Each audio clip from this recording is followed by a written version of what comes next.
은혜 받으실 하나님의 말씀은 시편 70편 1절에서 5절 말씀입니다.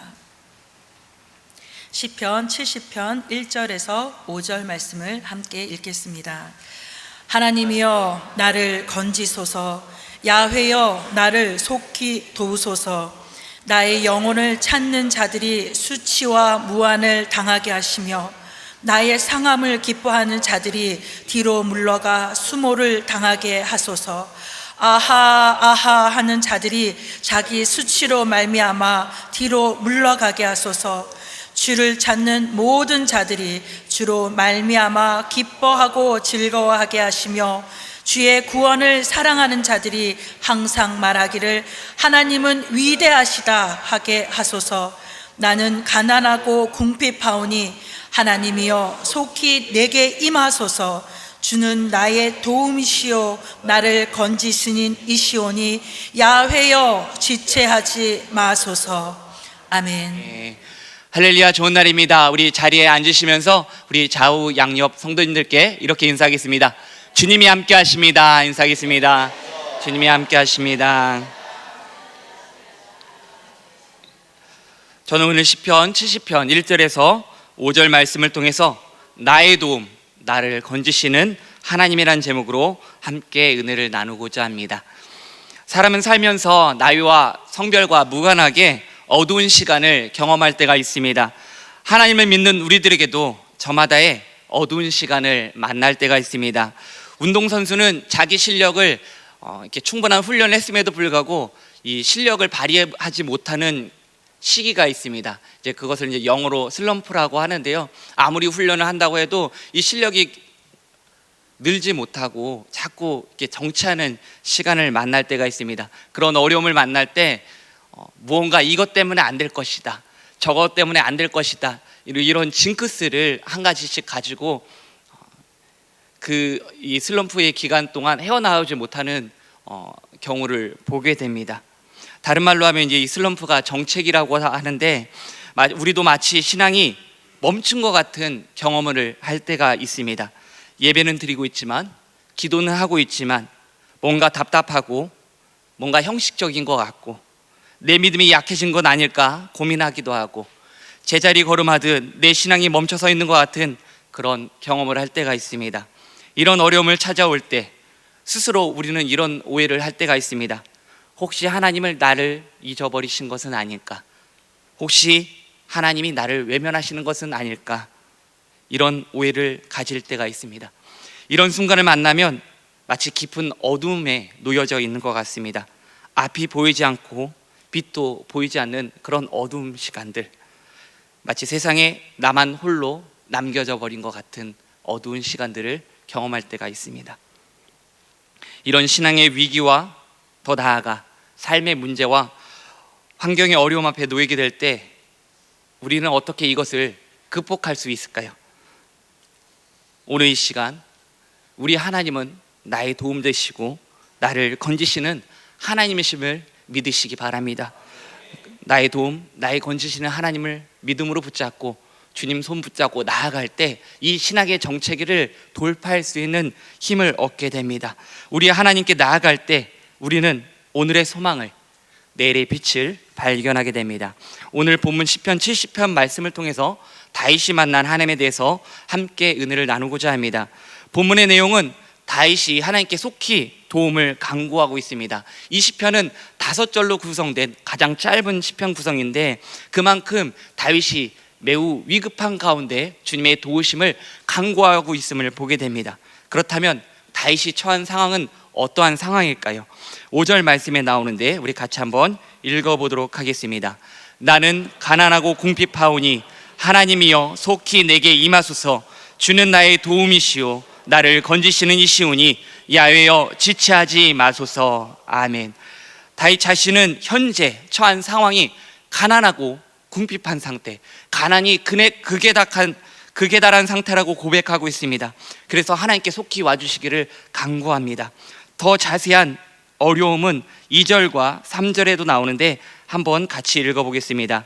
나의 영혼을 찾는 자들이 수치와 무한을 당하게 하시며 나의 상함을 기뻐하는 자들이 뒤로 물러가 수모를 당하게 하소서. 아하 아하 하는 자들이 자기 수치로 말미암아 뒤로 물러가게 하소서. 아멘. 다윗의 주변에는 자신의 생명을 빼앗으려고 노리는 자들이 있습니다. 바로 다윗의 목숨을 노리는 자들인데, 이런 위급한 상황을 겪는 다윗을 보며 오히려 비웃고 조롱하는 사람들이 있습니다. 여기서 아하 아하라는 표현은 이 히브리 말로 목에서 나는 소리입니다. 마치 가래를 들끓듯이 소리는 내는 것인데 듣기에도 굉장히 불편한 소리입니다. 그런 불편한 소리를 일부러 내면서 어려움을 만난 다윗을 비웃고 조롱하고 있는 상태입니다.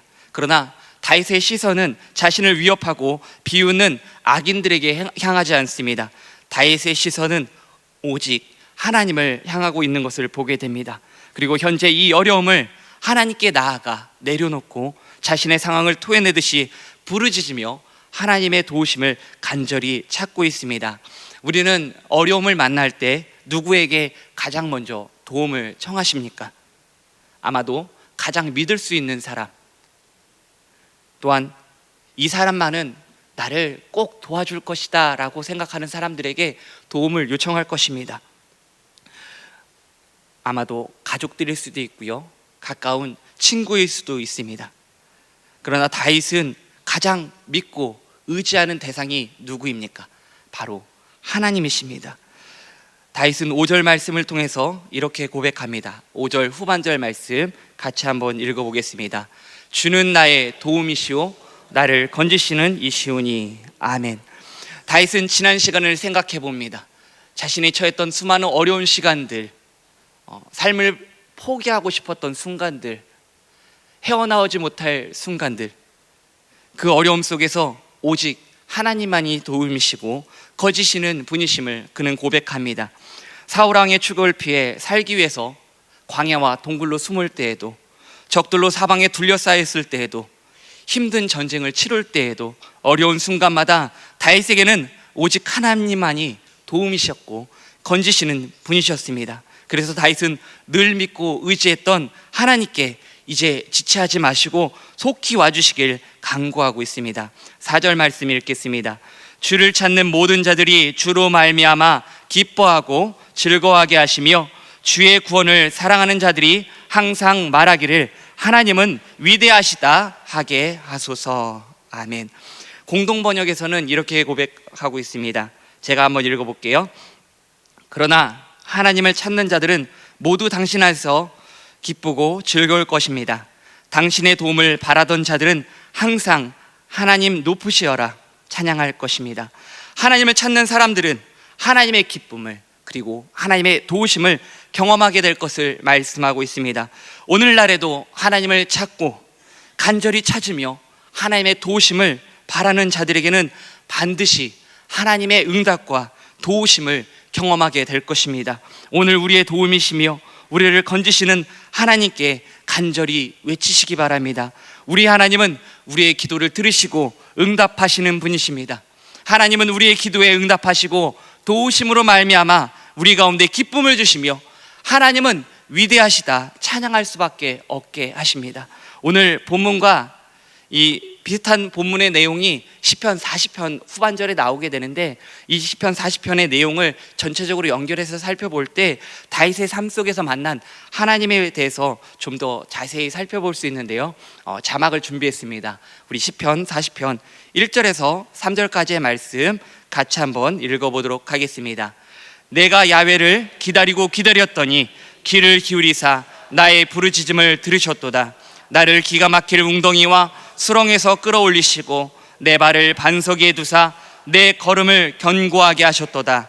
새 노래 곧 우리 하나님께 올릴 찬송을 내 입에 두셨으니 많은 사람이 보고 두려워하여 야훼를 의지하리로다. 아멘. 이제 다윗은 하나님의 도우심을 바라며 간구하고 기다렸더니 마침내 하나님께서 응답하셨음을 고백합니다. 하나님께서 부르셨더니 하나님께서 다윗의 간구를 들으셨고 응답하실 뿐만 아니라 죽음의 웅덩이와 수렁에서 건져주셨다고 고백하고 있습니다. 미국의 유명한 복음 전도자였던 무디 목사님은 이렇게 이야기합니다. 자기를 돕는 이가 전능하신 분임을 기억하는 사람은 결코 절망을 모를 것이다 라고 이야기합니다. 우리 하나님은 어떤 분이십니까? 전능하신 하나님이십니다. 전능하신 하나님을 바라볼 때 우리는 절망과 두려움을 이겨낼 수 있습니다. 우리 하나님은 오늘도 우리의 기도를 들으시고 응답하시는 분이십니다. 우리의 부르짖음에 응답하시며 건지실 분, 바로 그분이 우리의 하나님 아버지이십니다. 우리 하나님을 믿음으로 바라보며 주님께 우리의 모든 문제를 내어놓으시기 바랍니다. 오늘 우리의 짐을 맡아주실 분, 우리의 기도에 응답하실 하나님께 맡기지 못할 문제가, 맡기지 못할 어려움이 무엇이 있겠습니까? 그저 진실함으로 주님께 믿음으로 나아가 우리의 문제와 어려움을 내려놓으시기 바랍니다. 주님께 내려놓을 때 주님이 그 짐을 맡아주시고 우리를 친히 도우십니다. 샤른이라는 한 프랑스인이 황제에게 잘못을 하여 감옥에 갇히게 되었습니다. 오랜 시간이 지났음에도 황제는 샤르니를 전혀 풀어주지 않고 있었습니다. 시간이 점점 지나가면서 샤르니는 가족과 친구들에게 점점 잊혀져 갑니다. 그동안 면회를 찾아오던 가족들도 찾아오는 것이 뜸해지더니 나중에는 아무도 찾아오는 이가 없게 되었습니다. 그런 샤르니는 너무나 쓸쓸하고 외로웠습니다. 그래서 그는 바닥에 있는 돌 조각을 들어서 감옥에 있는 벽에다가 이렇게 적습니다. 아무도 돌보지 않는다. 샤르니는 소망을 잃고 시간만 보내게 됩니다. 그러던 어느 날 감옥 바닥 돌틈에서 연두빛 새싹 하나가 고개를 내밀었습니다. 샤르니는 그 새싹이 신기하여서 매일 간수가 나눠주는 물을 조금씩 아껴서 그 잎사귀에 부어주게 됩니다. 싹은 점점 자라 잎을 내더니 마침내 꽃봉오리까지 생기게 되었습니다. 다음날 샤르니가 잠에서 깨어보니 그 자리에 예쁜 꽃이 피어있는 것을 보게 됩니다. 꽃을 본 샤르니는 전에 썼던 글을 지우고 다시금 이제는 힘을 다해서 이런 글을 씁니다. 하나님이 돌보신다. 절망 속에 있던 샤르니에게 소망이 생기기 시작합니다. 샤르니는 지난 시간 아무도 찾아오는 사람 없고 좁고 어두운 감옥 안에서 평생 보낼 생각에 절망하며 아무 소망도 가질 수 없었습니다. 그러나 작은 풀 한 포기를 돌보시는 하나님의 손길을 발견했을 때 샤르니는 마침내 큰 소망을 가지게 되었습니다. 하루는 감옥 옆방에 면회왔던 제수의 딸이 지나가다가 감옥 바닥에 아름다운 꽃이 피어있는 것을 보고 깜짝 놀라게 됩니다. 그래서 마을에 나가 만나는 사람들에게 감옥에 핀 꽃에 대해서 이야기를 전하기 시작합니다. 이 소문이 사방에 퍼지기 시작합니다.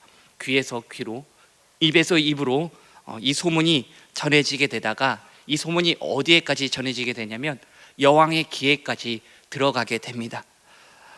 이 소문을 들은 왕비가 이렇게 말합니다. 어두운 감옥 안에서 꽃을 사랑하고 돌보는 사람은 결코 나쁜 사람일 리가 없다. 왕비는 황제를 찾아가 샤르니를 풀어줄 것을 요청하게 됩니다. 그 결과 샤르니는 마침내 감옥에서 풀려나게 되었습니다. 우리는 어려움에 빠지면 하나님이 일하시지 않는 것 같아 낙심하고 절망합니다. 그러나 하나님은 오늘도 하나님의 자녀를 항상 돌보시고 지키시고 계십니다. 오늘 이 약속을 바라보고 우리를 돌보시는 주님 안에서 소망을 키우시기를 바랍니다. 다윗은 오늘 시편을 통해서 누구도 도울 수 없는 절망의 순간에 자신의 간절한 기도를 들으시고 도우신 하나님의 은혜를 생각합니다. 그리고 그 은혜를 잊지 않게 해서 오늘 이 시편 70편을 기록하며 주님을 찬양하고 있습니다.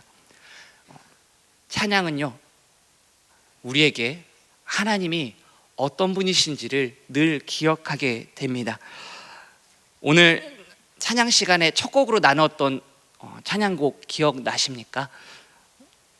이게 진리라는 제목의 찬양인데요, 제 개인적으로도 뭔가 상황이 막혀 있는 것 같고 마음이 너무나 답답하고 어려울 때 이 찬양의 가사를 접하게 되었습니다. 이 가사를 곰곰이 생각할 때 받았던 은혜들이 있는데요, 이 찬양의 가사는 어려운 순간에도 믿음으로 붙잡아야 될 4가지 사실에 대해서 나누고 있습니다. 첫 번째 1절 가사에는 우리 하나님은 변치 않는 사랑으로 우리를 사랑하고 계시는 분이시라는 것을 이야기하고 있습니다. 세상은 끊임없이 변하고 사람도 변하지만 영원히 변치 않는 한 가지, 그것은 하나님이 우리를 사랑하신다는 사실입니다. 오늘도 변함없는 사랑으로 우리를 붙잡아 주시기 때문에 어둡고 깊은 절망과 두려움이 다가올 때 우리는 소망을 가질 수 있습니다. 포기하지 않는 사랑으로 우리에게 찾아오시고 죄에서 건져주시고 우리에게 생명과 평안을 주시고 하나님의 자녀를 삼아주실 뿐만 아니라 주님의 사명을 우리에게 맡겨주셨음을 보게 됩니다. 오늘도 그 변치 않는 사랑으로 2절은 이렇게 고백합니다. 하나님이 반드시 내 길을 인도하고 계신다고 고백하고 있습니다. 민수기 33장에 보면 애굽 땅에서 나와서 모압 땅까지 이동하며 41번의 진을 치는 장면이 나옵니다. 그러니까 텐트를 치는 것이죠. 장막을 계속 끊임없이 이동하면서 장막을 치는 장면이 나오게 되는데요. 광야는 무슨 캠핑장처럼 텐트 칠 곳이 마련되어 있고 식수가 공급되고 화장실이 있는 그런 장소가 아닙니다. 사람은 도무지 살 수 없는 장소입니다. 장막을 친다고 해도 마실 물과 먹을 양식이 없기에 생존하기가 굉장히 어려웁니다. 한 사람이 생존하기도 어려운데 이스라엘 백성들 남자만 계수했을 때 몇 명이 그 땅에 있었습니까? 60만 명이 넘는 사람들이 그 땅 가운데 있습니다. 그런데 그곳에 누가 함께하고 계십니까? 하나님이 함께하고 계십니다. 구름 기둥과 불 기둥으로 그들을 돌보시고 하늘에서 만나를 내리시고 반석에서 물을 샘솟게 하셔서 그들을 먹이십니다. 또 전국과 전쟁할 때는 어떠합니까? 하나님이 친히 그들과 함께 싸워주십니다. 목자가 양을 돌보듯이 하나님은 하나님의 백성들을 약속의 땅으로 친히 인도하시는 것을 보게 됩니다. 우리가 앞이 보이지 않는 환경을 걸어갈 때 보이지 않는 하나님께서는 보이지 않는 손길로 우리의 길을 인도하고 계십니다. 오늘도 하나님의 인도하심이 있음을 기억하시기 바랍니다. 3절 가사 내용은 이렇습니다. 우리 하나님은 우리의 기도에 응답하신다는 것입니다. 다른 말로 하면 나의 기도에 주님은 늘 귀를 기울이고 계신다는 사실입니다. 우리를 향해 주님은 늘 귀를 기울이고 계십니다. 내 마음속 중심의 진실함을 아시는 주님께서 우리의 기도를 듣고 계십니다. 데살로니가전서 5장 17절 말씀에 보면 쉬지 말고 기도하라는 말씀이 있습니다. 명령과 같은 말씀인데요, 우리가 생각해 볼 때 쉬지 말고 기도하는 것 쉬우신가요? 어려우신가요? 굉장히 어렵게 다가옵니다. 그런데 이 말씀을 하나님 입장에서 생각해 볼 때 이런 은혜가 있습니다. 하나님께서 쉬지 않고 우리의 기도에 귀를 기울이시겠다는 그 약속을 바라보게 됩니다.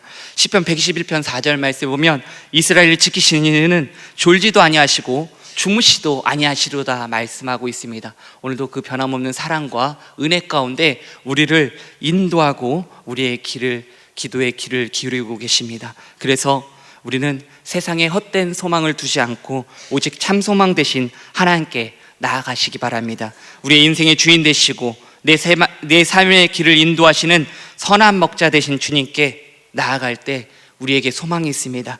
흔들리는 세상 속에서 굳건한 반석 되신 주님 안에 있을 때 우리는 안정감을 얻게 됩니다.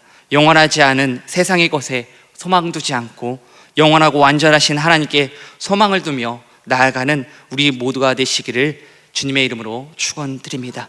우리의 도움 되시고 우리를 건지시는 주님을 바라보며 오늘 이 시간 처음에 나눴던 그 찬양을 함께 나누기 원합니다. 잘 모르시더라도 가사를 묵상하면서 함께 불러주시기 바랍니다.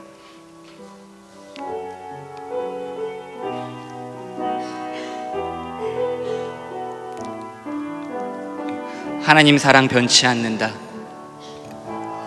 하나님 사랑 변치 않는다. 하나님 사랑 변치 않는다. 세상 다 변하고 날 버린다 해도 하나님 사랑 변치 않는다. 하나님 내 길 인도하신다. 하나님 내 길 인도하신다. 하나님 내 길 인도하신다. 나의 가는 길 다 주님께 있으니 하나님 내 길 인도하신다. 반드시 기도 응답하신다. 반드시 기도 응답하신다. 반드시 기도 응답하신다. 때론 나의 뜻과 다른 길이라도 반드시 기도 응답하신다. 하늘의 것을 구하면 산다. 하늘의 것을 구하면 산다. 하늘의 것을 구하면 산다. 세상 헛된 것에 소망 두지 말고 하늘의 것을 구하며 하나님 사랑 변치 않는다. 하나님 사랑 변치 않는다. 하나님 사랑 변치 않는다. 세상 다 변하고 날 버린다 해도 하나님 사랑 변치 않는다. 우리 시간 함께 기도하실 때 주님의